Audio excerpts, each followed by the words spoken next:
골반이 걸린 거예요. 어떡해, 2층에서. 여기 위에는 벌써 2층 허공에 나가 있고 어머. 여기 하반신 밑에는 벌써 안에 안에. 같은 깜빵 동기가 아닌가 싶어요. 지금 탈출 스토리가. 아 그래요? 예. 저도 거기 살았나 봐요. 살았더니 언니. 네, 살았어요.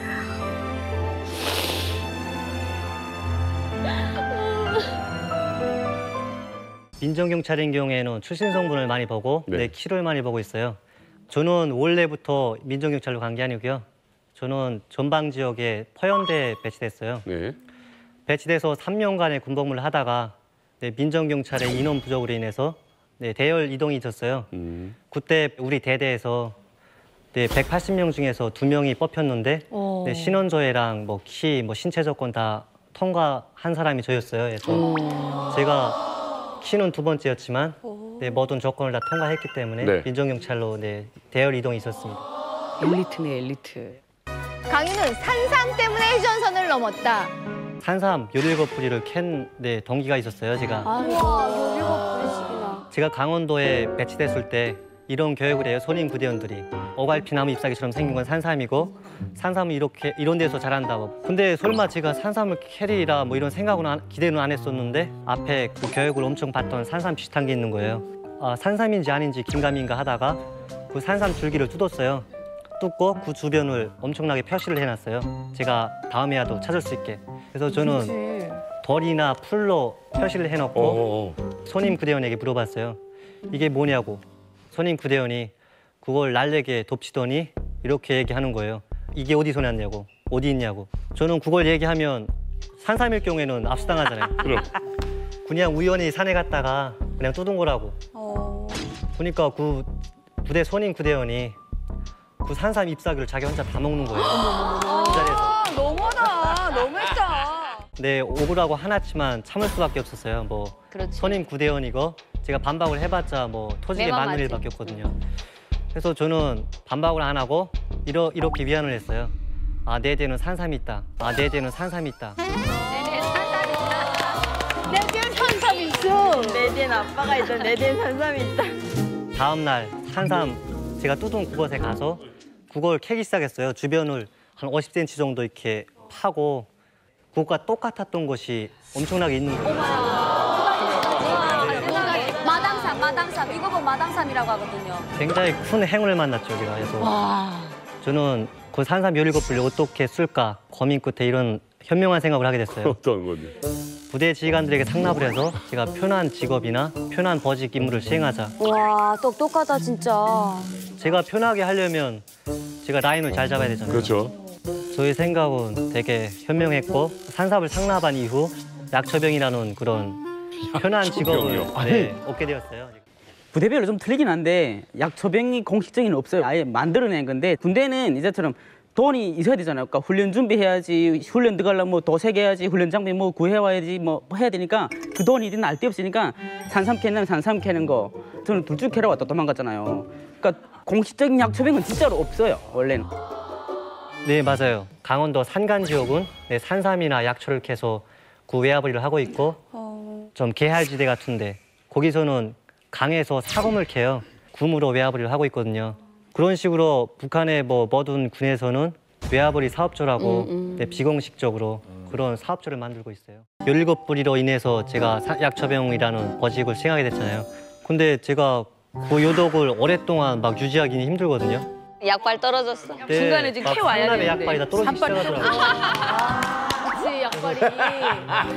근데 전에는 약초를 캐고 다닐 때 막 많이 캐려고 하고 열정이 남달랐는데 지금은 왜 그렇게 많이 못 캐냐고 이젠 좀 짬이 생겼다고 빈둥거리냐고 막 이러면서 너 그만 좀 두고 싶냐고 막 이러면서 압박을 가했어요. 그래서 진짜. 약초를 캐는 사람이 저뿐이 아니에요. 막 대대장, 대대버이던 뭐 대대정시던 이런 사람들이 있다면 그 사람들이 한 명씩을 써요. 약초병을. 제가 약초를 못 캐고 다른 사람이 많이 캐면 비교를 하잖아요. 저는 이렇게 얘기해요. 아, 우리 너도 약초 못 캘 때 있고 나도 못 캘 때 있으니까 그냥 일정한 양만큼 캐고 약초가 없다 이렇게 얘기하자. 그런 약속까지 하기 시작했어요. 담합한 거예요? 담합이네. 약초병들끼리의 단합이라는 게 이루어졌죠. 근데 그렇게 다니다가 좀 놀라운 일도 있었겠네요. 최전방 지역 가면 나무 잎사귀보다 많이 깔린 게 삐라예요. 맞다. 개성. 최전방지역만 가면 나무 잎사귀가 더 많이 깔려 있어요. 20개 깔려 있어요. 아 그래요? 아 진짜? 근데 그 삐라에는 한국군과 북한군의 전투 비교, 뭐 한국의 경제력, 뭐 이런 시사 내용들을 뭐 써서 보내고 있는데 저희가 부대 입대하면 이런 교육을 해요. 그 삐라를 만지면 손이 썩는다고. 맞아. 네. 저도 역시 그 말을 다 믿었고 오. 만지면 썩는다고 해서 강에 갔다가 강에 또 내려오는 삐라만 봤어요. 예. 되게 종화가 됐겠지 이런 생각. 정화가 됐겠지. 네 그런 생각에 나무로 이렇게 꼬챙이로 이렇게 펴서 보고 한 번은 그냥 들었어요. 들어서 봤는데 손이 안 썩더라고요 제가. 그래서 손이 되게 이쁘잖아요. 손이 되게 이쁘잖아요. 그래서 손이 안 썩었어요. 그래서 초코파이를 되게 먹고 싶었어요. 근데 혹시라도 부대 지휘관들이 교육한 게 맞다면 제 내장은 다 몇 년이면 썩을 거잖아요. 그래서 아 초코파이 먹고요? 네 그렇죠. 독 들어갔다고 하니까. 독 들어갔다고 했으니까 해서 저는 초코파이를 개미굴 앞에 놨어요. 뜯어서. 개미 먼저 먹여보는 기미개미야. 야, 너희들이 한번 먹어봐라. 중간 봐야겠다. 네 시식을 시켰어요 개미들한테. 시간 시켜. 네 개미가 아주 열심히 날아가더라고요. 뜯어서. 그래서 한국에서 보낸 건 다 덕이 없는 그런 물품이구나 이런 생각에 그때부터 저는 족제물에서 MP3나 USB 카드 이런 걸 몰래 일부를 숨겼어요. 약초를 캐러 갔다가 MP3를 이어폰을 끼고 듣고 네, 그런 식으로 한국에 대해서 되게 많은 내용을 접할 수가 있었어요. 이런 삐라도 있었어요. 제가 현실적으로 시각적으로 확인할 수 있는 그런 내용이 있었어요. 뭐야? 한국은 전력 자원도 풍부하고 경제적으로도 11위 안에 들어가는 그런 막강한 나라라고 그걸 저희가 볼 수가 있잖아요. 6시만 되면 남방 한계선 전 지역이나 서울 하늘에 뭐 해가 하나 더 있는 듯이 되게 환한 걸 볼 수가 있어요. 너무 이게 느껴져요? 너무 네, 그렇죠. 밝아요 그쪽에는. 우리 휴전선에서 전방에 봐도 네, 저희는 먼 곳에서 뭐 출룡이나 뭐 직동령 같은 데 올라가도 높은 데서. 네, 엄청 먼 거리에서도 서울 하늘이 환하고 막 불빛이 번쩍번쩍하는 걸 볼 수가 있어요. 우와. 그런 남한 소식을 듣고 탈북을 결심하게 된 거예요? 그게 현실인지 아닌지도 제가 아직 판단이 안 되잖아요. 그렇지. 그래서 그냥 한국을 여러 시간 동안 오랜 시간 동안 지켜보다가 쌓이는 스트레스를 더는 참지 못하고 저는 2016년 9월이 제가 군복무 4년 차거든요. 아. 4년 만에 저는 셀프 전역을 결심하고 대한민국에 가기로 결심을 했어요. 산삼 약발이 딱 4년 갔구나. 산삼 약발은 3년까지 갔고요. 제가 스트레스를 감수한 게 1년이었어요. 전방 근무를 하신 것 같은데 휴전선 넘는 게 이게 쉽지가 않잖아요. 일단 뭐 지뢰도 많을 거고. 감시도 심하고. 네, 감시도. 그럼 감시, 지뢰 이런 거 어떻게 피해서 넘어왔어요? 비문장지대는 죽음의 지대라고 해요. 거기는 뭐 2200볼트의 고압 전류가 흐르고 그리고 그 철책을 놓는다 해도 DMZ 전 지역에 깔린 지뢰, 큰 장애물이겠죠.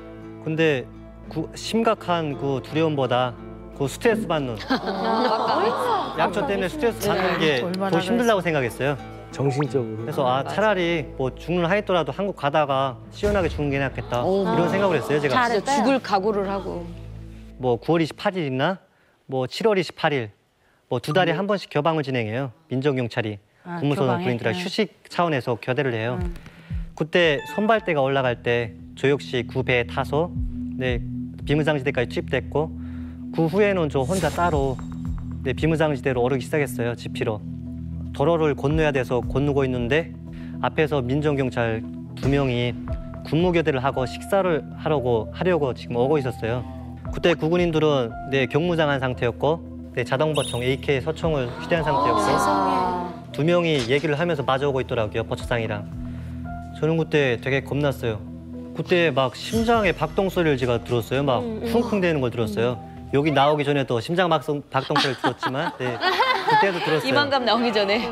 그래서 그 심장 박동 소리를 들으면서 그 잠깐 동안 뭐 1년 할 고민을 했던 것 같아요. 근데 아니 거기서 궁금한 게 그 두 사람이 유 씨를 봤어요? 네.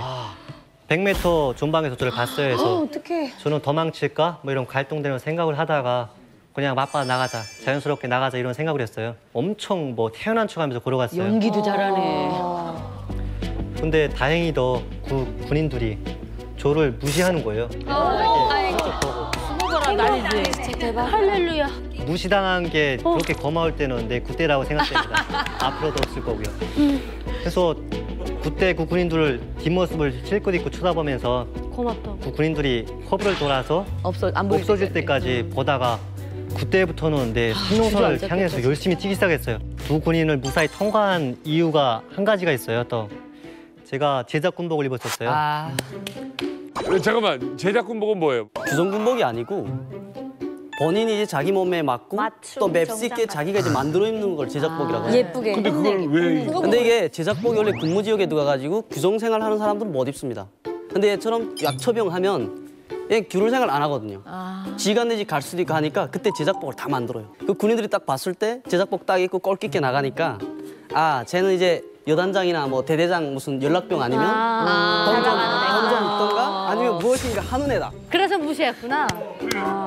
제가 그 통과한 후에 더 쫄았어요. 제가 뛰다가 아 지뢰 이런 생각이 들었어요. 아 지뢰를 밟겠구나. 지뢰를 피할 수 있는 방법이 없나 잠깐 생각해봤는데 네, 걸작을 따라 내려가면 지뢰를 안 밟을 수 있다고 생각을 했어요. 아 잘했네. 되게 현명한 생각을 했다고 했는데 이유는 간단해요. 그 비가 오면 걸작이로 물이 많이 흐르잖아요. 네. 북한은 나무가 많이 없기 때문에 걸작이로 물이 엄청 흘러요. 강처럼 흘러요. 그래서 그쪽으로 물이 흐르면 지뢰를 매소를 해봐도 또 내려가거나 보이니까. 뭐 네, 밟을 일이 없어요. 움직임이 아니면 터지니까. 돌이 많기 때문에 지뢰 매설이 안 돼요. 그래서 저는 아 걸작을 따내려고 하면 이 죽음의 장애물 하나는 피할 수 있겠다 이런 생각을 했어요. 걸작을 따라서 한참 내려왔는데 통과해야 되는 철책이 두 곳이 있어요. 민경 철책이랑 법영 철책. 예. 이 두 곳을 통과해야만 남쪽으로 가는 네, 길이 열리거든요. 야, 얼마나 근데 무서웠을까. 진짜. 걸작이에 비가 많이 오면 그쪽이 막 패여요. 계할지대, 뭐 산이 험하지 않고 그런 지역에는 네, 철조망 밑에 1m 50에 콘크리트를 쳐요. 근데 어머나. 산간 지역이 험하고 한 데는 그렇게 공사할 수가 없잖아요. 그렇지. 그러니까 그냥 철책만 치고 그런 식으로 많은데 15cm 내지 20cm 툼이 있었어요. 그래서 근데 제가 아무리 몸이 왜소하고 되게 날씬하다고 해도 그걸 통과하다가 전기를 맞으면 죽잖아요. 전기가 흐르는 근데 제가 운이 안 좋으면 그거 통과할 때 전기가 흘 거잖아요. 그래서 진짜 땅이랑 동일체가 됐어요. 그때 제가 발 먼저 시작해서 3겹의 철책을 무사히 통과할 수가 있었어요. 이야. 근데 진짜 대박이다. 다 통과했나 싶어서 올려다보다가 얼굴이 째졌어요. 그래서 15cm, 20cm 봐 요만한 틈이야. 그러니까. 일로 빠졌다는 20cm 거야. 한 지금. 뼘이야 그래야. 야. 다행히 전기가 안 흘렀어요. 다행이다. 그래서 그 지역을 무사히 통과했고 안도의 한숨을 내쉬었어요. 그 안도의 한숨은 그 나중에 되게 거민거리로 바뀌어버렸어요. 그 걸작이를 처럼 얘기하지? 그 걸작이를 진짜 밤새 뛰었어요. 제가 예. 제가 스피드 뭐 되게 빠른 편인데 중간중간 잘난 척도 빼놓지 않고. 팩트만 얘기하는 겁니다. 근데 걸작이를 따라 내려가는데 뭐 좋은 점, 지뢰를 피할 수 있다 이런 좋은 점이 있지만 이런 나쁜 점이 있어요. 걸작을 따라 내려가면 뭐 한국 땅이 나타나는 게 아니에요. 뺑뺑 돌게 돼 있어요. 걸작을 따라서. 계속 산에 있으니까. 네. 세상. 그러니까 저는 밤새 헤맸는데도 4km 남짓한 비무당 지대를 통과할 수가 없었어요. 이야, 세상에. 저는 산 중선으로 오르기 시작했어요. 그렇게 뛰었을 때 날이 밝은 상태였고 한 오전 8시 정도로 생각돼요. 어머 어떻게 환해졌네. 다 보이겠다 이제. 한국과 저희 근무소던 그런 지역에 가로지는 강이 있어요. 그 강이 북한강이라고 하거든요. 비가 많이 오면 그쪽에 물살이 엄청 세요. 네, 강 폭은 70m 정도 되고 그 강을 네, 엄청 몰아요. 해서 제가 들어섰을 때 네, 하늘도 도왔더라고요. 막 강 물은 많이 불어 있지 않았고 네, 다리 정도. 그때는 다리 정도까지 물이 찼어요. 진짜 다행이다. 진짜 다행이네. 한국적 기슭에 닿았을 때 아 살았구나. 이제는 한국 땅이구나. 안도의 한숨은 잠시 큰 멧돼지가 진짜 네, 큰 멧돼지가 뛰더라고요. 막 시꺼먼 게 해서 저는 그때 멧돼지보다 더 놀랐어요. 제가 피해자야? 막 멧돼지가 상황 파악을 다시 하고 아 쟤는 나보다 몸집도 약하고 근데 뭐 이런 생각을 다시 하고 상황 파악 다시 하고 막 덤벼들 줄 알았어요. 그래서 저도 반대 방향으로 열심히 뛰었어요. 어머. 그렇지. 아 멧돼지 위험해. 네, 피해줘요. 산농선을 따라서 2시간 정도 뛰었을 때 진짜 반갑고 막 그렇게 가고 싶었던 남방 한계선. 네, 남방 한계선이 네, 나타났어요. 그래서 그 철책으로 오르고 내리기를 2번인가 반복했어요. 아, 못 넘겠다 생각했다 다시 내려오고. 위에는 틈도 하나도 없고 맞아요. 가시철조망으로 이렇게 되어 있거든요. 그것도 얼굴 째지고 바지가 다 째지면서 넘었어요. 그 순간 저는 놀라운 그런 광경을 접하게 되었어요. 남방 한계선 50m 밑에 포장도로가 네, 구비되어 있는 거예요. 북한은 네, 시나 군, 네, 주요 도시 외에는 포장도로가 없거든요. 그럼 비포장이지. 근데 여기 초소까지 막 포장도로가 되어 있고 하니까 한국의 경제가 확실히 발전했구나 이런 생각 되게 많이 들었어요. 해서 포장도로를 따라서 10분간을 제가 걸었을 때 그렇게 기다렸던 한국군 군인들을 볼 수가 있었어요.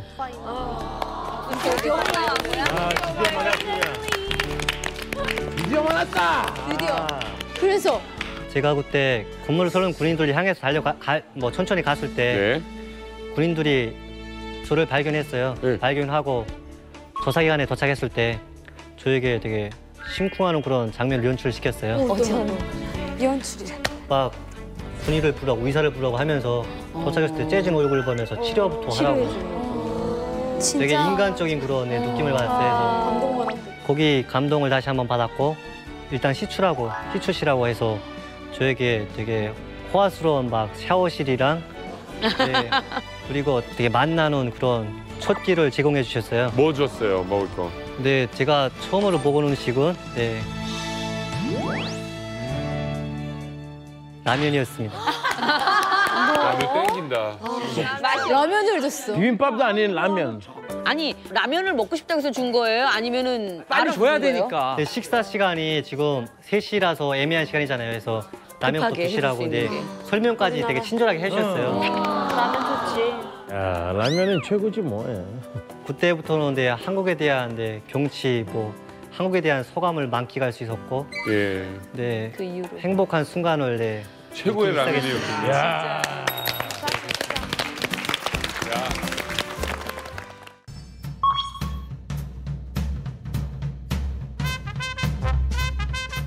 2017년 영상입니다. 작년이네요.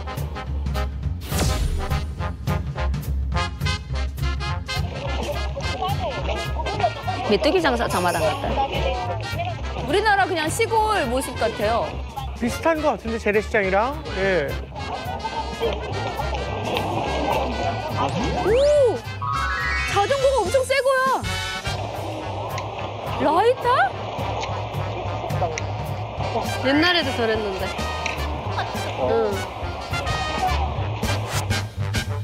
저 우리나라 거 아니야? 우리나라 거야, 우리나라 거. 저 우리나라 건데, 가스.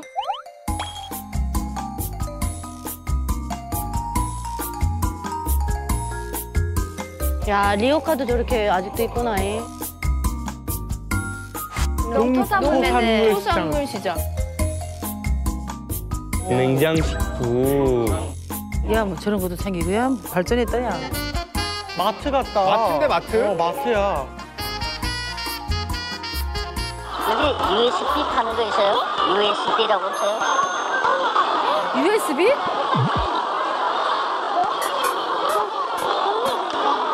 아닌데. 아, 아니네. 아.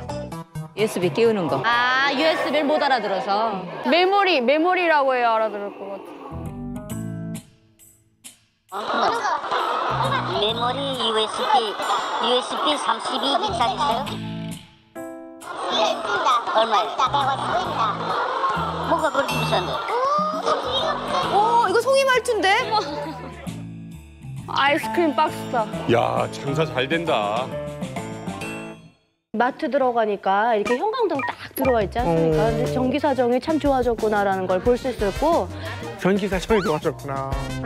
그러니까 지금 옛날하고 좀 다른 게 뭐냐면 네, 네. 영상을 이제 따라가다 보면 태양열 강판이 쭉 이제 그 설치되어 있는 것이 보이잖아요. 옛날에는 이제 그 냉장고가 이제 하나씩 있었습니다. 이제 오른팔거나 이런 사람들이 있었는데 지금은 아주 상업화로 쫙 이렇게 나가는 그러니까. 거잖아요. 그러니까 북한의 전력 사정이 많이 이제 개선된 거고. 맞네. 그리고- 냉장식품이 저렇게 많으려면 네. 그리고 전기가 이제- 계속 들어온다는 얘기네. 네. 그렇게 하다 보니까 시장에서는 전기 충전하고 관련한 그런 것들이 많이 이제 나오거든요. 저건가 봐요. 저 배터리가 아니고 저거는 그거 집에서 넣고 쓰는 배터리. 탱크 배터리. 왜냐면 이제 저희가 좀 널세저잖아요. 제가 또 북한에서 좀 날라리 좀 놀았는데 전기가 안 와요. 그러면 저 배터리 2개면은 친구들이랑 한 10명 정도에서 중폭기를 틀어놓고 밤새껏 놀 수 있어요. 그리고 심지어 저게다가 이제 그 너트텔이라는 그거를 딱 끼워가지고 밤새껏 한국 드라마를 볼 수가 있어요. 동생이랑 밤새껏 이제 그 막 한국 드라마를 이제 막 봤거든요. 저건 충전식이 아니고 이제 배터리 쓰다가 이제 다 떨어지면 또 사야 되는. 아니 충전은. 아, 충전식이요? 네, 충전이에요. 네. 근데 저기 보면 저 손잡이가 있잖아요. 저것도 중국 기업이 북한식 그 맞춤형으로 따로 더 추가돼서 나온 거 같아요. 들고 다니는 들고 거. 다니라고. 휴대용이니까. 순수 자동차 배터리가 아닌 이제 신상품이 나온 거죠. 시우 씨도 장사 많이 해봤잖아요. 전 장사라기보다 사업을 좀 했죠. 그죠? 우리 평양 남자. 장사 아니에요. 평양 남자. 아, 난 장사꾼 아닙니다. 평양 장마당은 좀 크죠. 2층으로 돼 있고 장사하는 것도 뭐 하루 건너 한 번씩 나오는 방식으로 하고 있고요. 네네. 그리고 뭐 터널거리 시장이나 이런 데 가기도 엄청 커가지고 뭐 주로 갔다 오면 되죠. 진짜. 정답은 바로 3번입니다.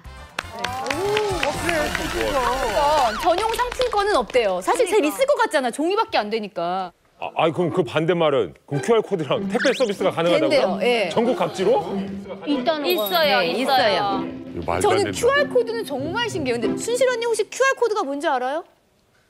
내가 그 뭔지를 몰라 내가. 한국에 살고 있잖아. 야 저기 있네. 저기 있어. 저 있어. 어디 있어? 네, 아 저기 있네. 어디 있어? 아 저기 있네. 말도 안 돼. 어머. 북한에 일반에서는 활용을 안 하고 있지만 평양의 상점제 스마트폰 있잖아요. 그걸로 활용한 상업망에서는 QR코드를 사용을 합니다. 그렇지. 네, 상품 검색도 가능하고 주문도 가능합니다. 그러니까. 저 QR코드라는 게 모든 수입 상품들은 다 있어요. 바코드도 다 있고 그리고 북한에서 이제 생산하잖아요. 국외에 수출하는 제품을 생산한다든가 아니면 무역성이 가난한 회사들이 이제 가지고 있는 공장들에 생산하는 제품들은 저걸 다 가지고 있습니다. 왜냐하면 해외 내보내야 되니까. 그리고 이제 저게 없는 건 어떤 상품인가 하면 이제 83이라고 해가지고 인민소비품 제품이라고 있어요. 여기는 없어요. 그리고 개인들이 만드는 데는 없어요. 근데 저게 활용은 안 됩니다. 왜냐하면 북한에 이제 군만 해도 200개 군이에요. 200개 군. 200개 군에 장마당이 4개씩 들어간다 해도 1600개입니다. 1600개인데 여기서 모든 걸 QR코드를 사용할 수 있는 그만한 시장으로서 이제 활성화되지는 못한 거예요. 그렇지. 그러니까 바코드나 QR코드 같이 있을 뿐 쓰지는 못해요. 근데 평양에서 가능합니다. 근데 되게 윤경철 씨 되게 이렇게 설명하는 게 되게 지적해 보인다. 멋있어. 맨날 사랑에 빠져. 근데 저는 더 놀라운 게 실은 우리 이만갑 식구들이 항상 그랬잖아요. 뭐 바다를 한 번도 못 봤네. 그러니까 북한에서 맘대로 못 돌아다닌다고. 그 지역에서만 살고. 그래서 당연히 이번은 택배 서비스가 가능하다고는 생각도 못 했는데. 오토바이도 많이 이게 없고. 가능하다고요? 네, 북한에서 택배 서비스가 가능한 게 아마 2015년 이후부터로 제가 이제 파악을 하고 있는데 일단 곳곳에 그 컨테이너 있잖아요. 택배 차량이 컨테이너 60톤짜리 저게 이제 빨간색 또 이쪽에는 그 흰색 저게 컨테이너가 만약경에 양강도 해산시에서 항해도 해수시까지 이틀 아니면 3일이면 갑니다. 맞아요. 근데 이제 사람이 가는 게 아니라 양쪽에 이제 전화번호가 있으니까 내가 여기서 보내는 물주가 이제 어떤 물건을 보내고 저쪽에서 받는 돈주가 그걸 확인을 하죠. 이제 전화로. 그리고 저 물건을 나르는데 인수원이 한 명만 갑니다. 그 인수원이 양쪽 전화번호를 다 가지고 이쪽에서 받은 전화번호에다가 그 전화하면 자 양강도 해산에서 신발 망컬레가 도착을 했다. 그럼 그쪽에서 받으러 나오고 해당 돈을 받고 물건을 넘겨주고. 그래서 전국으로 저런 컨테이너 박스를 활용한 택배가 이틀 3일이면 전국으로 다 간다고 합니다. 발전됐다. 얼마 전에 그 브로커 언니를 통해서 이제 북한 소식을 살짝 들었거든요. 그래서 물어봤더니 우리 동네에서도 이제 회를 먹는다고 하더라고요. 그러면 제가 어떻게 회를 먹냐고 물어봤더니 그 이제 함흥 쪽에서랑 이런 데서 아예 그 잡자마자 딱 냉동을 급동을 시켜가지고 이제 바로 들어오기 때문에 그 택배로 들어오기 때문에 먹을 수 있다고. 야 발전했다 야 아직 완전. 오, 발전했다. 저걸 북한식으로 표현하게 되게 되면 택배라기보다 배달이라고 하게 되면 더 많이 받거든요. 배달이요. 제가 한번 평양에서부터 총진까지 저런 컨테이너 차를 타고 짐 운반 한 2번인가 해봤는데 평양에서 나가는 거는 단가루류나 뭐 기름, 담배 이런 게 많이 나가고 총진에서 올라오는 거는 뭐 농막가루 뭐 좀 이런 게 많이 올라오거든요. 동막가루가 뭐예요? 농막가루 동막 감자에서 감자 갈아가지고 말린 가루 농막가루라고 하는데 이거는 북한 당국에서도 허락한 거예요? 불법이죠 이게. 또 차끌고 내려갈 때 이경제위원회 차를 가지고 내려갔는데 그거는 군수 부분이라 짐은 장사짐을 실었는데 통장에는 군수 물자로 돼 있단 말이에요. 그러니까 가다가 단속 걸리게 되게 되면 통장을 보여줘. 그렇게 되면 짐을 검열을 하지 못하게 돼 있단 말이에요. 못하지 그럼. 군수물자는 검열 못해. 그리고 만약에 검열하겠다 하게 되게 되면 저 그럼 너네 검열해라. 검열해가지고 안 하게 실직 군수 제품이 있으면 책임져라. 이렇게 말한다면 그럼 걔네가 뚜껑 따가지고 만약에 거기 실직 군수 제품이 있으면 걔네 바지를 정복을 보셔야 돼요. 근데 함부로 검열을 못하죠. 그냥 그런 식으로 하다가 주머니에 돈 좀 조금 챙겨놓기 전에는 통과시키죠. 위력 씨는 뭐 장사해봤어요? 저도 장사해봤어요. 아, 뭔 장사를 해? 아니 진짜 해봤어요. 저는 뭐 이렇게 뭐 삐까번쩍 장사는 못하고요. 저는 누나 따라다니며 짐꾼을 많이 했거든요.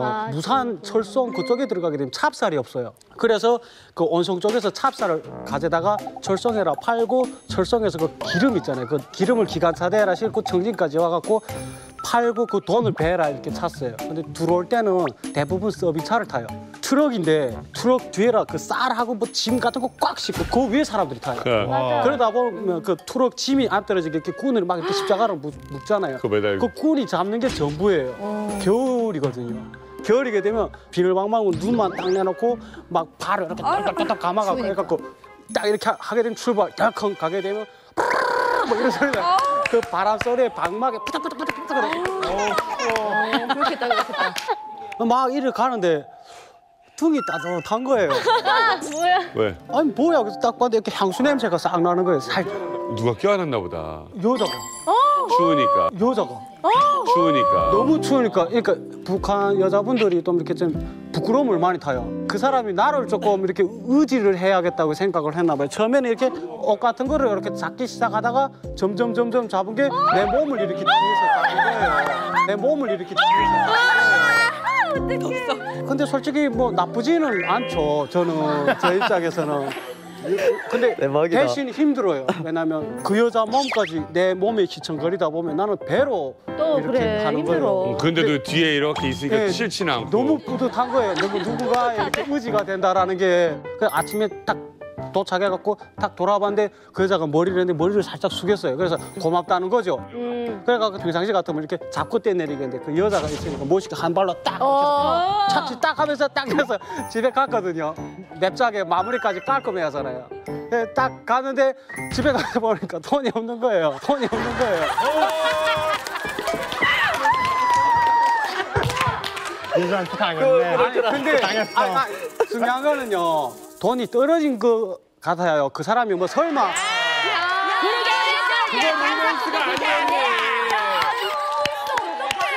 야, 그 누가 봐도 이렇게 해서 이거 빼낸 건데 그걸.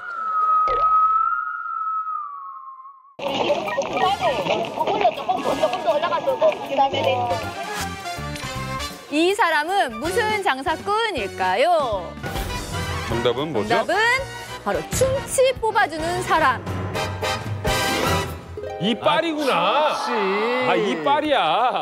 이발벌레가 충치를 얘기하는 거예요? 그러니까 북한에서는 이가 썩었다 이렇게 말하지 않고 이빨이 벌레 먹었다 이렇게 얘기합니다. 아, 이빨벌레. 네, 이발이 아니구나. 저게 뭐 의료시설이 잘 갖춰져 있는 병원이라 하더라도 이빨 수술이나 보철은 잘 안 돼 있습니다. 사실 북한이. 맞아. 그래서 저게 어떻게 되냐면 이제 가가지고 야 여기 이빨이 싸서 나 못 자갔쇼. 어젯밤에도 하나도 못 잤어 이렇게 하면 거기 장마당 뒤를 이렇게 데리고 간단 말입니다. 그러면 거기 이렇게 집이 있습니다.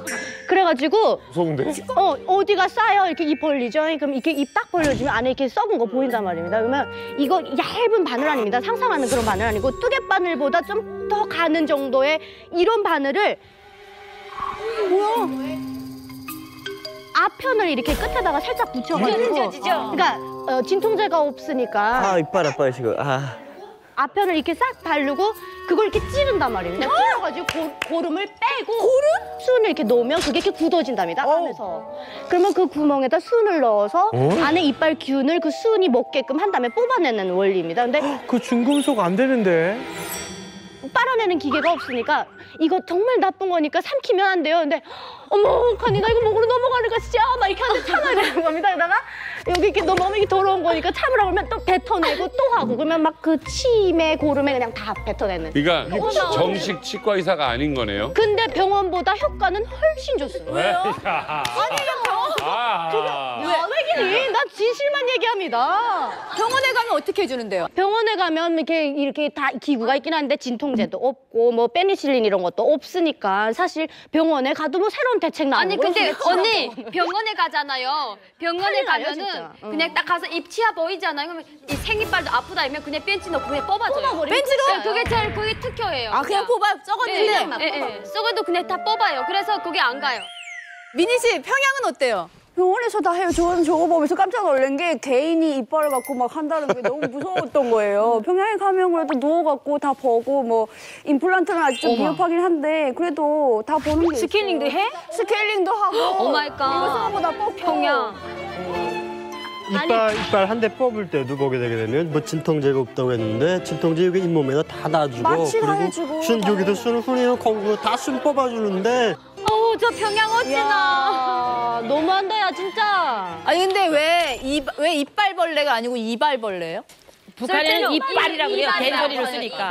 이발이라고요? 약간 사투리인 거죠 지금? 약간 지역에. 쓰는 건 이발이라고 쓰고 부르는 건 이빨이라고 부른다. 아 쓸 땐 이발이라고 써요? 북한에서는 치과라 안 하고 구강과라고. 구강과. 저게 일단은 저 홍보판이나 같아요. 저게 구강과 의사의 위임을 받아가지고 나서 그 치료비 얼마를 받기로 하고 나서 파는 어르신이에요. 저게. 그리고 어떤 사람들이 하냐면 저 중앙구강병원이라든가 아니면 각도에 이제 구강과라는 게 다 있어요. 그 병원들에서 일하시다가 나이 들어서 퇴직했는데 이제 생계 유지하기 힘들잖아요.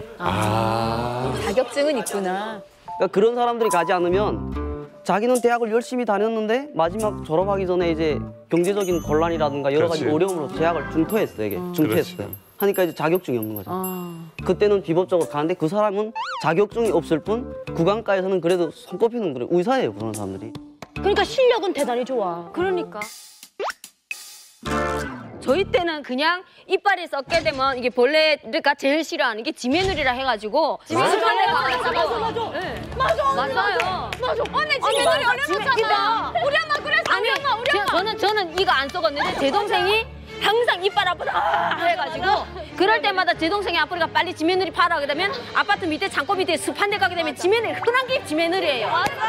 그러니까 이게 지메누리가 발이 되게 많아요. 벌레 중에 그거를 물고 있으면 얘가 막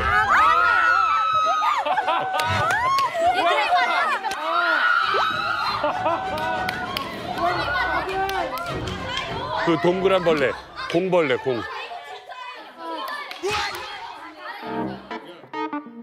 실제 저는 가족 중에 벌레를 뽑은 사람이 있습니다. 아 진짜로? 잠을 못 자는 거예요. 막 델델 굽으면서. 근데 한의사가 있었어요, 마을에. 거기 갔더니 민간요법이라고 알려주는 게 농촌이니까 숯불이 있잖아요. 숯불을 이제 하루에다 떠놓고 자그만 기를 막을 수 있는 그런 그 토기 그릇에 안에다 참기름을 바르고 뜨거운 걸 대면 되지 않게 그걸 준비를 미리 사전에 다 합니다. 그렇게 하고 이제 팥씨를 한숨을 태우거든요. 그 하루에다. 그러면 그걸 팥씨를 이제 씌워가지고 이쪽이가 쏜다면 반대쪽 귀에다 대는데 환자는 막 가려워서 막 죽으려고 그러죠. 근데 아, 이게 이 아픈데 하는 거예요? 네, 저도 이거 들어갔을 때, 그러니까 그걸 꺼내봤을 때는 육안으로는 잘 날리지 않아요. 근데 이제 찬찬히 보면 한 0.2mm만한 작은 벌레가 이렇게 벌레 점이 딱 있는 벌레가 그 테두리에 5-6마리가 붙어 있거든요. 진짜 벌레라는 거네. 네. 정치가. 네, 까만 악마 같네요. 그렇게 뽑고 지금까지 이가 쏜다는 얘기를 안 해. 순실이 형한테 여쭤볼게요. 양치 몇 년 안 했다고 그랬죠? 저 10년이요. 그 껍데기 기간에 제가 97년도부터 2007년도까지 목욕 한번 한 적 없고 이빨 한번 닦은 적 없고 머리 한번 안 감았어요. 그런데 이빨 충치 하나도 없어요. 어떡해요? 맞아요. 자꾸 닦고 자꾸 감고 씻어서 병 드는 거야. 고아원이나 그런 사람들은 이제 말한 것처럼 뭐 1, 2년 안 씻는 애들은 진짜 기본이에요. 저 고학년들은 좀 씻는데 저학년들은 안 씻어요. 그래도 이빨이 사탕 진짜 좋아요. 왜냐면 초콜릿, 사탕 이런 거 먹어본 적이 없으니까 애들이 이빨 상태가 상당히 좋아요. 아니 아까 보니까 그 가구 도색이라고 그냥 종이만 들고 있었던 부분이 있는데 저 북한에서 저렇게 해주는 사람들이 꽤 많아요. 저 직업이 꽤 인기가 있거든요. 꿀직업. 역시나 저 사람이 해주는 게 아니고 저 사람은 중간 그 다리예요. 근데 어떻게 하냐면 시집을 갈 때 여자들이 그 가구를 해가요 많이. 근데 그 자기 집에 있는 가구를 도색을 하는 거예요. 다른 그 현대 그 뭐 추세에 맞게서 이렇게 도색을 해갖고 해주는 직업이에요. 그게. 가구를 일단 이제 주문하잖아요. 목재공장에 주문하면 목재공장에서 가구 이제 도색까지 못 해서요. 그러니까 이제 가구를 만들어서 자기가 이제 취미라든가 무슨 자기한테 맞게끔 이제 디자인을 짜잖아요. 그래서 이제 그거를 이제 배송해 줘요 거기다 집까지. 하면은 그 받은 집에서는 이제 장에 나와요. 장마당 나와서 저 사람을 찾아갑니다. 예, 저 사람 찾아가서 그게 고관이나 같아요. 형님이 얘기한 것처럼 고관인데 얘기해 주는 거예요. 어느 뭐 몇 통 몇 호에 가라. 아파트 어디 가라 하면 전문 기술자들이 몇 명 앉아 있어요 거기. 가면 이제 이게 그러니까 낡은 중고를 덧칠해 달라는 게 아니라 그렇게도 하고 한데 지금은 조금 변해서 이제는 낡은 가구보다는 조금 새로운 가구들을 한데 왜냐면 저기 한 번 도색 가구 하는 게 저기 도색 같은 거는 북한에서 생산을 못 해요. 색감은. 그러네. 수입을 하기 때문에 저건 엄청 비싸요 저게. 그러니까 낡은 도색에 칠할 수 있는 만한 도색 가구 칠하는 건 아니에요. 아, 윤 박사 진짜. 진짜 잘한다. 경철이 오빠 정말 잘한다. 저 때는 이제 뭐 중국제 이런 거는 없었거든요. 그래서 이제 북한제 리스 같은 거 아시죠? 그거 발라놓으면 그게 딱 껍질가 일어나거든요. 그럼 저 같은 경우는 그 껍질 발라가지고 계속 오래 씹고 있다 보면 그게 껌이 되는 거예요. 그래서 그걸 일부러 막 뜯어가지고 리스를. 리스를. 네. 껌 씹어 먹고 막. 미리 씨 처음 들었죠? 깜짝 놀랐어요. 리스가 아까 리스 얘기해. 리스가 뭐지? 근데 뺑기라고 하니까 알 것 같아요. 그걸 뜯어서 껌으로. 상상도 못해요. 네, 그 고아원이랑 그 큰 대문이 있거든요. 건물 큰 대문이 있는데 이제 그 뺑기를 칠해요. 그럼 애들이 그 자기 키 되는 것만큼 한 1m 50 정도가 세타해져요, 가구가. 그걸 다 뜯어서 껌 씹어 먹는 거예요. 그걸 한 3일 씹다가 또 다른 친구 줘요. 그러면 걔가 한 3일 씹다가 마지막에 싸가서 없어졌어. 실씨 이런 얘기 들으면 어때요? 리스를 껌으로 이렇게 먹었다. 주변에 파는 게 놀림이 못 놀림이. 야 놀리기 뭐가 놀림이야 야 리스건도 없어가지고 아이들이 그 도로에 가면요 골탄 있어요. 새까만 거 골탄을 이렇게 줄자로 파가지고 그걸 씹었어요. 50원이면 사요. 50원이면. 50원이면 산대요. 아 근데 이게 평양 친구들이 오니까 막 비교가 되고 막 너무 이러니까 재밌어요. 저희도 막 화가 나고 짜증이 나고. 저도요 언니 매해마다 너무 놀라워요 진짜. 민희야 너가 그랬더라 화가 나. 우리 입장에서 같이 북에서 내려온 사람들이 이렇게 다르니까 우리도 재밌어. 더 놀래.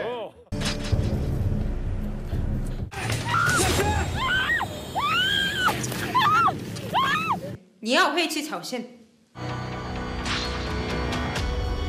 오늘 배진아 씨 이야기 천천히 편안하게 해주세요. 네. 정말 궁금해집니다. 이게 거기가 어떤 장소인가요? 그러니까 북송시키기 전에 임시로 그쵸? 좀 가둬두는 감옥인 거예요? 네. 감옥 이게 2층짜리거든요. 거기 좀 설명 좀 해주세요. 저는 그날도 여전히 이제 본업이 식모라 빨래도 하려 하고 지금 이렇게 물도 길고 하려고 이제 막 하고 있는데 갑자기 마당에 찌꾸차가 막 들어오는 거예요. 그리고 순간 이제 저를 이제 수갑을 딱 채워서 이제 이게 차에 태워서 이제 가더라고요. 수갑? 저를 감옥에 딱 넣고 이제 그 감옥 철문을 철컥 닫는 순간 나는 이제 죽었구나 하는 그런 감정에 이제 있는데 뒤에서 이제 혹시 북한에서 안 왔냐고 우리도 다 같은 북한 사람이라고 하면서 누가 이제 얘기를 해요. 그래서 돌아봤더니 15명이 거기에 벌써 잡혀 있는 거예요. 진짜 많다. 연방대에 잡혔구나. 그래서 이제 거기 좀 씩씩하고 이런 언니가 우리가 억울하지 않냐 이렇게 어차피 돌아가면 어떻게 되는 거 아는데 우리 어떻게 살아남고 탈출을 하자는 제안을 했어요. 그래서 4번에 걸친 이제 탈출 시도를 했던. 네. 대단해. 자, 첫 번째 시도가 어떻게 됐는지 좀 얘기해주세요. 첫 번째는 저희는 일단 단식을 하자 해서 저희 15명이 이제 안 먹었어요. 일단 무작정 안 먹기 시작했어요. 그 아까 처음에 아이디어를 짰던 언니가 감옥에 그 유리 뺐어요. 유리를 이제 깨가지고 빼서 발로 밟아서 조각을 냈어요. 그 조각을 낸 거를 다 15명이 다 나눠 가지는 거예요. 그러니까 일단 북성에서 차에 타면 우리 동맥을 끊자 하고 차에 가자고 그거를 이제 다 주머니에 넣었거든요. 근데 그거를 그 배식구로 들켰어요. 경찰한테, 공안 경찰한테. 경찰이 이제 그거 보고 놀란 거예요. 북송하기 전에 저희들 정말 다 그렇게 되면 본인들이 책임이 있다 하고 그래서 여자 경찰을 데리고 와서 다 몸을 이제 이렇게 다 이제 이렇게 뒤져서 막 유리 조각 나오고 못이 나오고 막 그랬거든요. 그래서 결국은 이제 두 번째도 이제 실패를 하게 됐어요. 아니 그러면은 정말 이건 앞이 너무 깜깜하실 텐데 그 뒤로는 어떻게 됐어요 혹시? 그래서 이제는 방법이 없다. 우리는 이게 가면 죽겠구나 하고 다들 이제 그 포기를 하고 막 다 엎드려서 펑펑 울었어요. 우는데 아까 처음에 그 씩씩한 언니가 아니다. 우리 다시 시도하자 해서 감옥에 보면은 이게 화장실이 없어요. 이게 그 구석에 그냥 통 이런 게 하나 있거든요. 그러니까 거기에 이제 그 죄인들이 이제 이렇게 일 보면 이제 이렇게 보내는 그런 게 있거든요. 저기 똥통에 물을 채워서 물이든 뭐든 빨리 채워가지고 저거를 우리가 들고 나가자.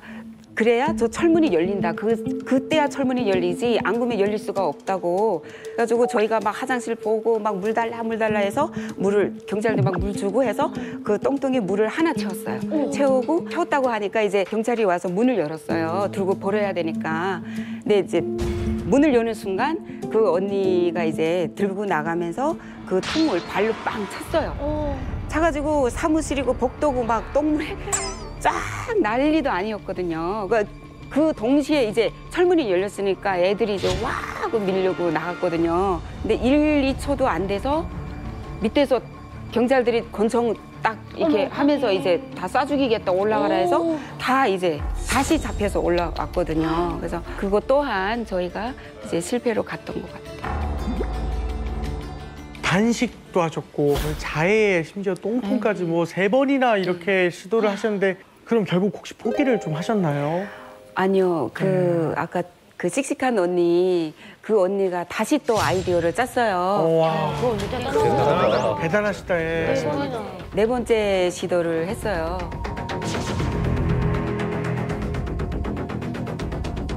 저희 벽을 긁었어요. 저희 벽을 긁었어요. 진짜 벽을 뚫었어요? 어머. 철창 그 창문 밑에를 뚫자 이래서 그 언니가 이제 그 아이디어를 짰어요. 도구가 있어야 되잖아요. 그래서 도구가 없어서 이렇게 그 감옥 밖에 복도에 보니까 이제 새꼬쟁이 하나 있는 거예요. 이게 이렇게 쑤시고 뭐 어떻게 할 때 쓰는 그 갈고리를 이제 건졌어요. 예, 건져서. 아니 갈고리라고 해봤자 요거 하나 할 텐데 그걸로 벽이 뚫려요? 갈고리에다가 못도 거기에 조그만 못도 있었어요. 그리고 얇은 뭐 이게 뾰족한 무슨 그런 것도 있었거든요. 기억에는 이제 그런 걸로 이제 3명 15명이니까 3명씩 우리 하자 이래가지고 이제 9시쯤 돼서 이제 자는 척 했어요. 저희 이제 일찍 자야지 경찰 의심하면 안 되니까. 그래서 자는 척해서 이제 경찰이 이제 왔다가 가면은 뚫기 시작하는 거예요. 그 창문 딱 밑에를. 창가 쪽으로? 네, 창가 쪽으로. 긁어서? 네, 긁어서. 그러니까 저희 대박이다. 그래서 진짜. 저희 손톱 다 긁히고 피 나오고 막 이를 악물고 소리 나면 안 되니까. 영화를 보면 진짜 오랜 시간 이렇게 파가지고 하는데 벽은 티나잖아. 수십 년 걸린 거야. 근데 벽은 티나잖아 그게. 벽돌이 지그재그로 이렇게 있어요. 하나는 이렇게 있고 하나는 이렇게 있고 또 하나는 이렇게 있고 이렇게 있더라고요. 그래서 하나 막 이를 악물고 1000번 1000번 긁어서 그걸 뜯었어요. 떼내고 또 하나 이렇게 해서 또 떼내고 이제 지그재그로 있는 그 벽돌을 이제 겨우 요 머리만 빠지게 이렇게 뜯었거든요. 이렇게 요 라인을 따서 소리 안 나가려면 세게도 못 하잖아요. 예, 소리 나면 안 되니까 그 창턱에 이제 수건을 하나 이렇게 딱 덮고 발자국 소리가 들리면 수건을 딱 내려놓고 이제 코 골며 자는 척해요. 그러면 배식구를 경찰이 이렇게 보고 아, 다 자는구나 안심하고 또 가고 가면은 또 올려서 또 하고 이제 그렇게 해서 5시에 끝나니까 날도 훤히 밝았고 동이 트고 나서 저희가 이제 빨리 탈출해야 되잖아요. 2층이다 보니까 밧줄이 있어야 되거든요. 네, 그래서 감옥에 이제 그 이불이 있었거든요. 네, 그거를 이제 이불을 뜯어서 밧줄을 했어요. 철창에 매서. 진짜 영화다. 해서 머리부터 나가면 안 돼요. 여기 걸리니까. 그래서 이 손끝부터 나가야 되거든요. 쫙 펴서. 네, 이렇게 하고? 옷도 입으면 안 돼요. 구멍이 너무 작다 보니까 나가는데 저는 이제 남보다 좀 골반이 커요. 걸려서? 네, 그래서 나가면서 골반이 걸린 거예요. 어떻게 2층에서?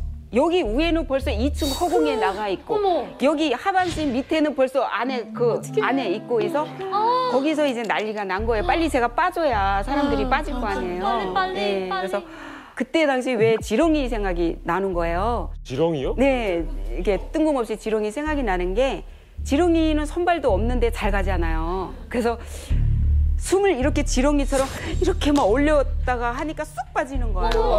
다행이다, 다행이야. 다행이다. 네. 숨을 어떻게 쉬었다고요? 이렇게 다 모아서 올려시면 사람이 배가 쏙 들어가잖아요, 힘주면. 그 다시 이렇게 하면 또 그런 식으로 이제 그때 당시 지렁이 생각이 나는 거예요. 그래서 네, 그래서 제가 빠지고 나서 이제 나머지 사람들 다 이제 그 밑에서 받는 언니들은 이제 끝까지 사람 다 받고. 그다음에 이제 무사히 그러면 도망을 치신 거예요? 감시할 거 아니에요? 고초 있을 거 아니에요? 네, 지금 미스테리인 게요. 날도 혼이 밝았고 한두 명이 탈출하는 것도 아닌데 왜 누구 한 명 이게 못 봤는지 못 본 척 한 건지는 저도 모르겠어요. 와, 신기하다. 그러게 변방대 보면요. 일주일이 멀다 하게 남자 방에서도 막 그냥 벽돌 꺼내가지고 사람은 도망 못 갔는데 이렇게 파다가 들켜가지고 엄청 매 맞는 거 많이 봤어요. 그러니까 시도하다가 잡히는 애들 많아요. 저희 때는 이렇게 탈출한 사람들이 있어서 그랬나 봐요. 카메라를 이렇게 곳곳에 다 달아놨어요. 화장실만 빼고. 그래서 그때 왜 그랬나 했는데 이렇게 도주하는 사람들이 있다 보니까 아마 설치를 했나 봐요. 저희 배진아 씨 얘기를 들어보니까 예전에 제 친구가 여기 이만가에 와서 똥통 던지고 같은 깜빵 동기가 아닌가 싶어요. 지금 탈출 스토리가. 아, 그래요? 예. 제 지금 얘기 좀 소름이 돋거든요. 예. 지금 제 친구들에서 들은 얘기 그대로 지금 듣고 있어요, 제 지금. 너무 처음부터 마지막까지 벽 뚫고 이불 찢어가지고 그거를 기억 안 나세요, 오빠? 이만갑에서 얘기를 했어요. 나왔었어? 예, 했어요. 그 왜 30번 순실 언니는 저리 가라 30번을 저기 북송당했다가 30번 만에 성공 안 치고. 예. 그러니까 집념의 여인. 예, 그래서 똥통을 던졌는데 자기네가 맞아. 똥통을 던진 똥통 언니. 기억나죠? 예. 한 19살 때 아는 언니한테 적혀서 중국에 잠깐 넘어갔었던 적이 있었어요. 근데 그때 잡혀서 지금 감방에 들어가니까 저 같은 사람들이 15명이나 있더라고요. 근데 우리는 다 잡혀서 북송 나가면 다 죽는다. 그러니까 어떻게 하든 여기서 탈출해야 된다. 뭐 이러면서 벽을 뚫고 나가자. 네. 벽을 뚫고 나가자니 그러니까 밥 먹으라고 준 이런 젓가락 그거 가지고 파기를 시작했어요, 벽을. 그러다 보니까 구멍이 뚫렸어요, 그게. 그래서 벽으로 다 빠져나와서 15명이 다 성공했어요.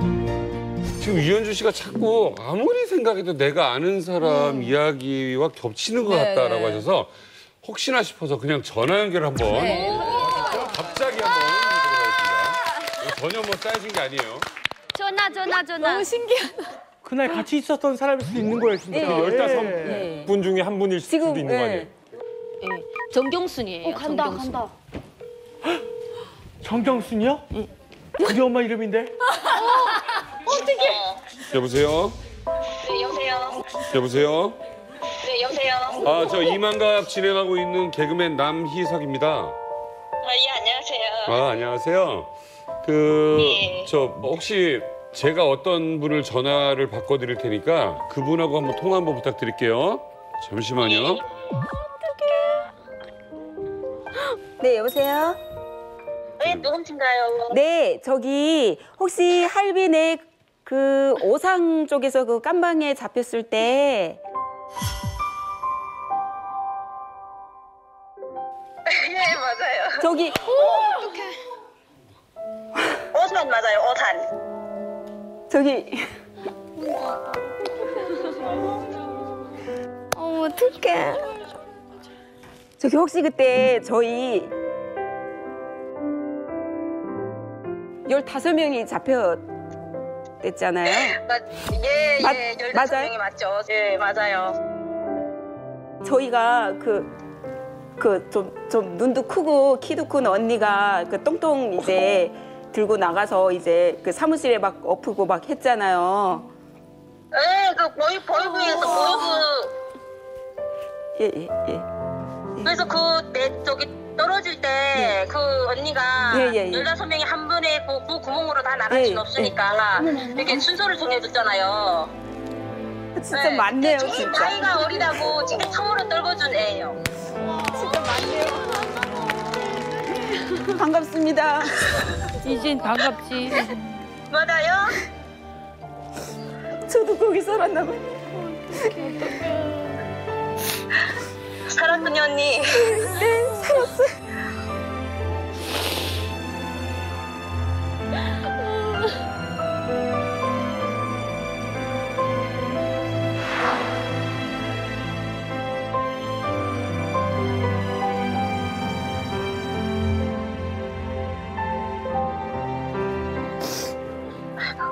우리 어제 얼굴 봐요.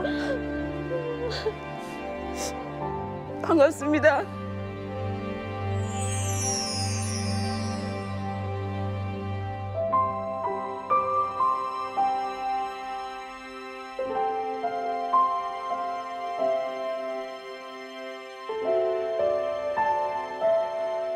혹시라도 지금 그 당시가 아니더라도 그 이후로라도 이 같은 일에 있었던 분도 계시면 저희 이만갑 쪽으로 꼭 좀 연락 좀 주시면 감사하겠습니다.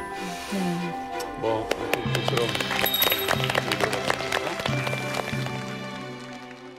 상해 쪽에 가서 옷 만드는 공장에 한 2년 있다 보니까 어느 날 공안에서 새벽 2시에 우리 집이 새벽 3시에 퇴근한다는 걸 아는 거예요. 새벽 2시에 공안에서 와서 잡아가는데 동네 파출소 소장이면 제가 공장장이랑 얘기를 나누도록 이렇게 하다 보니까 뒷돈도 제 손으로 갖다 준 적도 있다 보니까 이 말빨이 있었죠. 그거 가지고 전화를 한 거예요. 네. 이 사람이 북한 사람이라고 신고 들어와서 했다가 내가 장담을 하건데 얘 아니야. 내가 그렇게 해가지고 데리고 자기 차에다 싣고 나오는데 그 문을 나오는 순간에 나는 중국에서 안 살아야 되겠다는 생각을 하는 거예요. 그래가지고 그날로 지인한테 전화했더니 오후쯤에 전화 왔어요. 청도에서 보따리 장사하는 친구인데 그 친구한테 돈 주고 그 여권을 받아가지고 오면서 공항에 나와서 제일 앞에 한 7, 8번째 이렇게 섰어요. 뒤에 몇백 명이 서 있는데 내가 천만에 맞으려고 섰는데 여권을 이렇게 보더니 이렇게 얼굴 대조하더니 기우뚱 한 번 하더니 딱 접더니 옆으로 이렇게 보는 거예요. 그러더니 이게 뒤에다가 딱 넘겨요. 근데 나는 그때부터는 한국 사람이다 보니까 중국말 한마디도 모르는 사람으로 하는 거예요. 그렇게 뻔뻔스럽게 서 있는데 등으로는 땀이 줄줄줄줄 내려가죠. 그렇게 하고 서 있으면 무슨 일 있냐. 한국말로 계속 뭔 일 있냐 하니까 고백하는데 옆으로 나서라는데 못 알아듣듯이 계속 이렇게 서 있으니까 팔로 확 미치는 거예요. 중국은 공안이 왔다 세요. 딱 밀치고 휘청거리기 옆에 나가서 이렇게 서 있는데 그 몇백 명이 다 나갈 때까지 있다 보니까 1시간 반을 있잖아요. 미치겠어. 그러고도 계속 안내 보내다 보니까 어떤 아가씨를 20대 그 아가씨를 데리고 오는데 한국에 2년차 유학 온 아가씨래요. 그 아가씨한테 이 사람이 과연 정말 한국 사람인지 그래야지 그 친구가 한국말도 되고 중국말도 되니까. 근데 2년 차다 보니까 한국말을 잘 못해요. 다행이다. 그래가지고 뭐라고 했어? 내가 유창하게 뭐 인사동 얘기다고 상해에서 살 때 공장장님 방에 들어가면 KBS, MBC, SBS 이게 중앙 삼총사 나와요. 그걸 보다 보니까 한국에 대해서 많은 걸 알고 있잖아요. 아는 것대로 다 얘기해. 네가 알아못듣던 막 다 얘기하고. 잠깐만 예를 들어서 어떻게 해서 당신은 한국 사람입니까?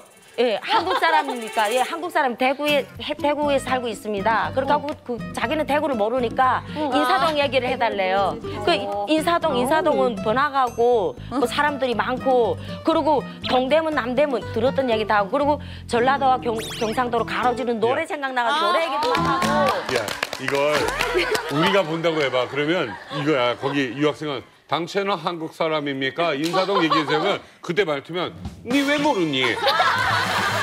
인사동에 이거 있잖니. 그리고 이거 남대문 알잖니. 남대문 아니니. 그러더니 이 아가씨가 분명히 이 사람 한국 사람이 맞다고 하는 거예요. 그렇게 하고 들어가더니 한참 있다가 그 비행기 안에 주임이라고 데리고 오더라고요. 여권을 딱 넘겨주면서 한국 사람은 분명한데 여권엔 유원티 무조건 문제 있으니 니네 나라에 가서 처리를 하라고 주는 거예요. 그냥 그 얘기 듣는 순간에 행복해야 되는데 행복해할 수도 없어. 이게 표현을 못 해야 되니까. 중국말이니까. 비행기 아직도 타기 전이니까. 모든 걸 감추고 비행기 딱 들어서 비행기까지 가는데 구름 위를 날아가는 느낌이에요. 그래도 불안불안해. 얘가 먼저 가요. 먼저. 발이 막 더디게 가고 앞에 사람 막 급하게 갔으면 좋겠는데 주임이 아무 생각도 없죠. 그렇게 하고 비행기에 딱 들어서는 순간에 그 많은 사람들이 제가 저 때문에 40몇 분을 지원을 시켰거든요. 그날에. 그 사람들이 다 이렇게 보고 이렇게 보고 뒤에서 막 서서 보고 얼마나 답답해요. 사실 요만한 공간에 꽉 잡아놓으니까. 비행기 문은 닫았고. 예, 비행기 문이 닫히고 이게 움직이는데 아가씨가 막 뭐라 하잖아요. 일어나면 안 되고. 예, 안전적으로 하라. 에라 그거 들리지도 않는 거예요. 일어나가지고. 저기요 하니까 막 쳐다보면 저 북한에서 탈북해 가는 자유민주주의를 향해 가는 100명입니다. 막 소리 질렀어요. 알아 못 들으셔가지고 막 하시는 거예요. 저 탈북자라고요. 막 소리 지르니까 이쪽에서 막 박수 쳐주고 저쪽에서 막 박수 쳐주시고 환영한다고 해주시고.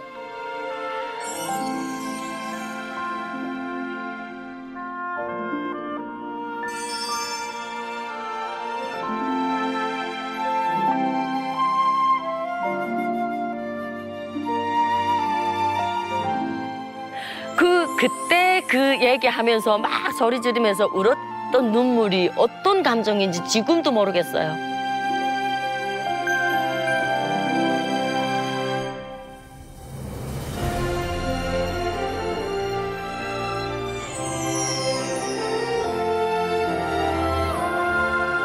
그 백미영 씨 뭐 항상 밝은 모습만 보여주다가 이런 얘기 처음으로 들었어요. 혹시라도 뭐 그때 비행기 탔던 분들이라든가 아니면 뭐 다른 분에게 하고 싶은 말씀이 있으면 한번 더 해주시죠. 비행기에 타고 무사히 오게 해주신 분들한테 너무너무 감사하고 그때 그렇게 겁에 질려서 했던 백미경이 이렇게 대한민국에서 가수 활동을 하고 있고요.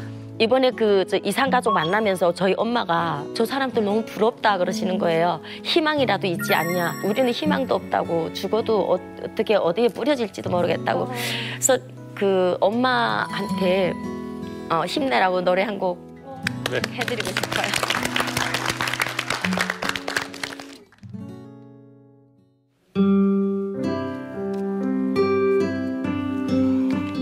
내가 요즘 제일 좋아하는 노래예요.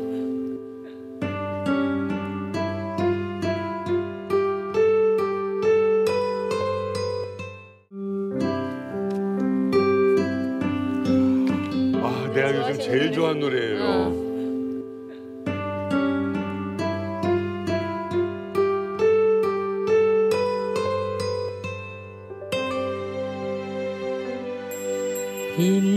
임진강 맑은 물은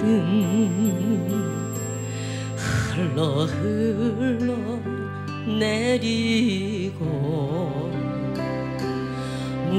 무새들 자유로이 넘나들면 날 건마 내 고향 북녘 땅 가고파도 못 가니 임진강 흐르마 원한 싣고 흐르느냐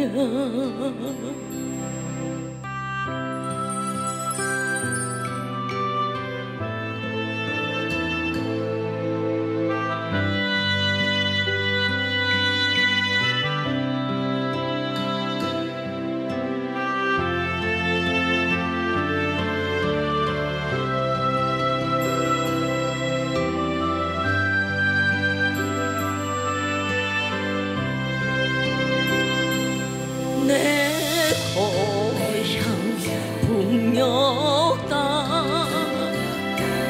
가고 봐도 못 가니 임진강 흐름은 원한 싣고 흐르느냐 완진강 흐르마 원한 싣고 흐르느냐